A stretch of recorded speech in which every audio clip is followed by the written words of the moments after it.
Big game today, Chalmers. Huge game tonight. I haven't been this excited since the playoff run. You know, like that's the last time a game has meant this much. It's funny. There's a couple players that have made comments like Matthew Tkachuk said it yesterday that, you know, that game against Canada or this tournament is the highlight of his career. And I'm like, is that what he said? You are 6 months away from, or you just won the cup. You just won a cup like 8 months ago. Ugh. But I understand because everybody cares. We sat here probably 3 weeks ago and the Super Bowl was coming up and I was pretty jacked about this. And Tyler seemed a little bit dismissive. It was me. Tyler was excited, but it was me. Was he? Yeah. Okay. So, and I think JR was a little bit dismissive as well. And I just said, the minute you see how much you cared, it was absolutely amplified how much these players cared when you juxtapose it to the NBA All-Star weekend that they had, which was, in all accounts, a laughing stock. Every show that I listened to that is from the United States was nothing but praising hockey for what they had done and then relating it to how bad the basketball product was. LeBron James decides he's not going to play in the NBA All-Star game 5 minutes before tip-off. Is that what it was? 5 minutes. Oh my God. They get the team picture. So last night, we got my U13 sons team picture done on the ice because for the past 6 years, we've been doing it where you go to a studio, you take individual photos, and then they digitally put them all together. It's just not the same. You know the ones where you see the Oilers and you got the whole coaching staff sitting up front in their tracksuits and their gloves. That's how you take a picture. So I really wanted to do that for my team last night. Well, we were watching the behind the scenes from the Four Nations face-off, and they show that that's part of getting this tournament together was getting all the teams for their pictures. All the Canadians there, everybody looking great. You get the picture done. It's so professional. I still have the 2002 Salt Lake City on the ice team picture. It's the best. It's such a good moment. When you think about how few highlights for the national team there is since then, it's crazy. So not only does LeBron James decide he's going to sit out this All-Star game 5 minutes before it, in the professional team photo of the All-Star starting lineup and then the other four guys, all in their jerseys, all in their uniforms, he's in street clothes. I've seen though other pictures where there's like Kobe's doing that in one. But do you see where they're standing? They're off to the sides. They right almost look like coaches. He's standing right in the middle. Yeah. Oh yeah. Don't get me wrong. It's just like it. And then Giannis is like, maybe one day I'll dunk. Like that's your contribution to the All-Star game, tweeting about the All-Star game dunk competition. Like they don't care. They just don't. But they don't care about regular season either. Like that's the thing that's fucked about the NBA. The players don't care anymore. Some guys still care. LeBron cares. This is a rare misstep for LeBron. You could argue he tries hard. Yeah. He doesn't do load management. He's never had scandal, right? This is a rare misstep. Yeah, it is. It is. But I don't think we're just trying to highlight LeBron. I think we're trying to highlight basketball culture in general of just like not caring. And it goes to football too. The flag football game for the Pro Bowl, some people liked it. And now they're thinking that there's going to be like a flag football league. And I get that. But like, you can't expect us to care if you don't care. Amen. And hockey players care. Yeah, and 9 seconds, man. Like they showed more fight and caring in that 9 seconds than most guys do in any other sport. In general, in any game. And you know, luckily, I was sitting there for puck drop, or you would have missed it. Oh yeah, but like, it just showed, and it just made me feel so proud of the game. I mean, these same podcasts as Two Out of America always talk about playoff hockey and what people are playing through, right? Like it's hockey players are a different breed, and how tough they are and what they're playing through, right?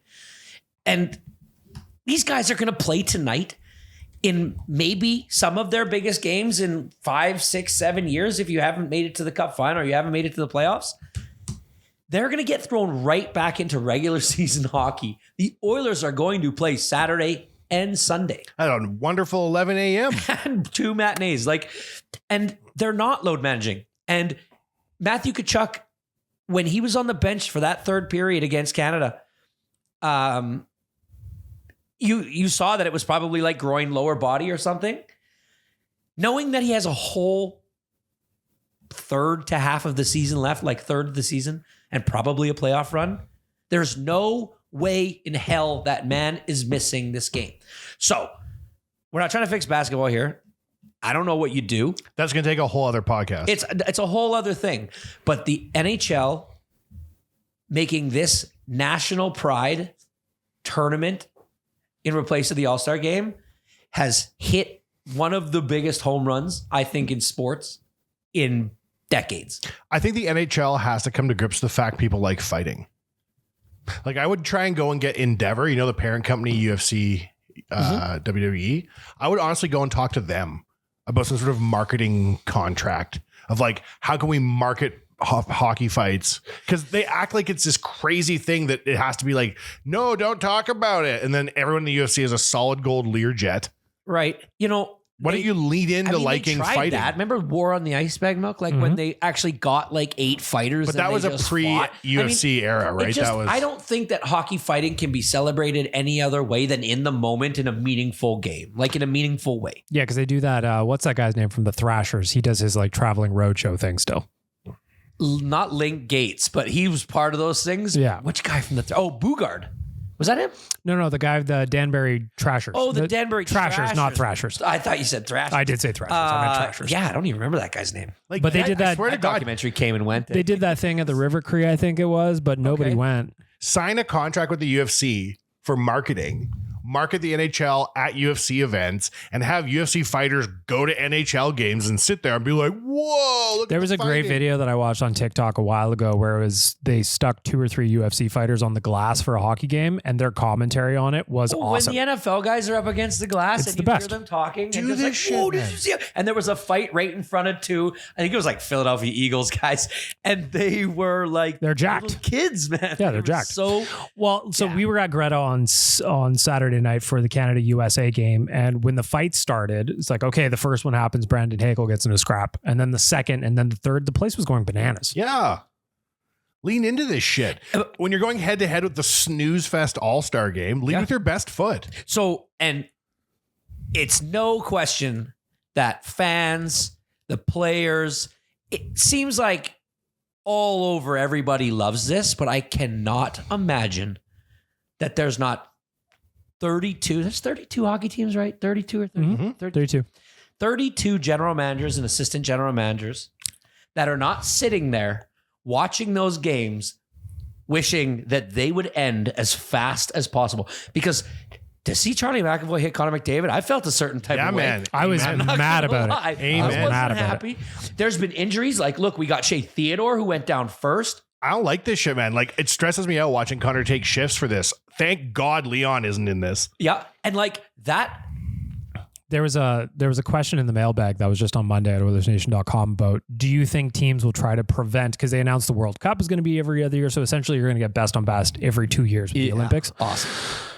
The question was, do you think NHL clubs will try to dissuade players from going to represent their country because of the risk of injury? And just Probably. Do you but think it could get written into a contract? maybe like they probably have those things in the off season where you can't go like riding dirt bikes and shit. Yeah. But Jet skis. if you're going to tell Connor Joffrey Lupul McDavid, can't go snowboarding. yeah, if you're going to tell Connor McDavid he can't go represent Canada, do you think it's going to work? Not the way he talks about this tournament. And not, Exactly. No, there's just no way. So I think they'll probably try, but like, will it work? I don't think so. I They're just going want to my go. boy home in one piece, Charles. I just want my Amen. boy home in one piece as well. I don't. When Bring out the flag football for tonight.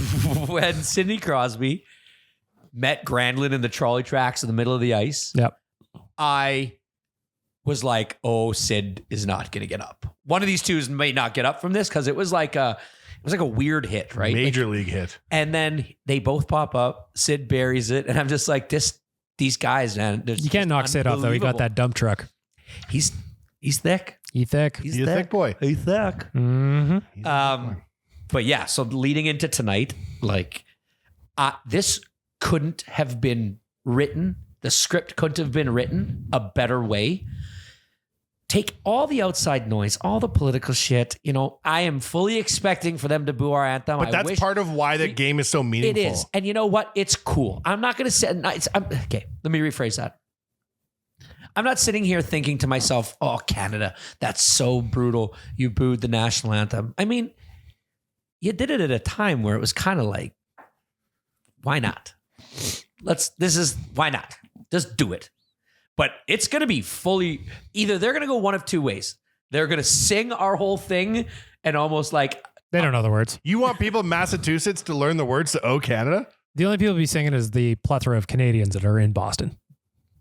That's maybe true. Boo us, Boston. Boo us, you I'm going to guess it's 50-50 in there. Yeah. I bet Canadians are down there in droves. Yeah. Is it the TD Garden? Yeah. TD Garden, yep. Like Toronto Dominion Bank Garden? That's Yes, right. sir. That's right. You bet. It's Inception. They bought First America or some crazy bank back in the day, and then they just changed all the branches over. Sure. Interesting. But yeah, it is TD Garden. So tonight, I'm like legit nervous. I really, especially with all of the outside noise, I do not want to lose this game. I don't want to lose. I'm not nervous. More than I normally don't want to lose games. I'm excited about it. But I wouldn't say I'm nervous. I think Canada's got more than enough talent and skill to get the job done, so I'm not really worried. We have to change. So when you get up a goal in hockey, a lot of times teams will, in a really meaningful game, they'll sit back and they'll almost just get into their defensive stance, right?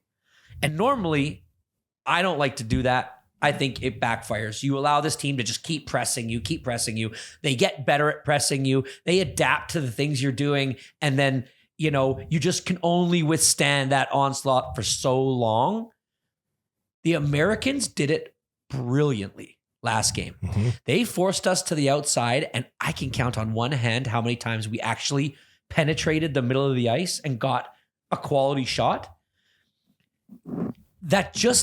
We have to be able to adjust and adapt better than that. To me, my frustration from the loss against the Americans was that the Canadians were trying to be too cute by about half with the puck.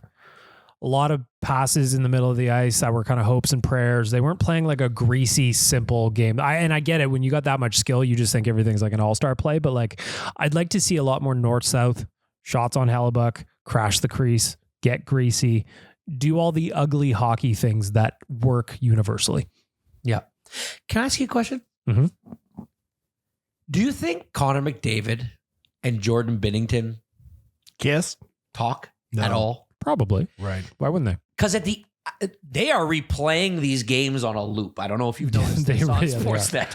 They are on all day, every game. You got 12 channels and nothing to show. You got to do it. They're all on. So last night, before the behind the scenes show, it had the Canada-Finland game on. Clearly, they're doing like a Jason 30 style where you're not getting everything. They're cutting the game. But at the very end of the game, Connor McDavid is on the ice. Binnington covers the puck. The horn sounds. All four other Canadians go right to Binnington.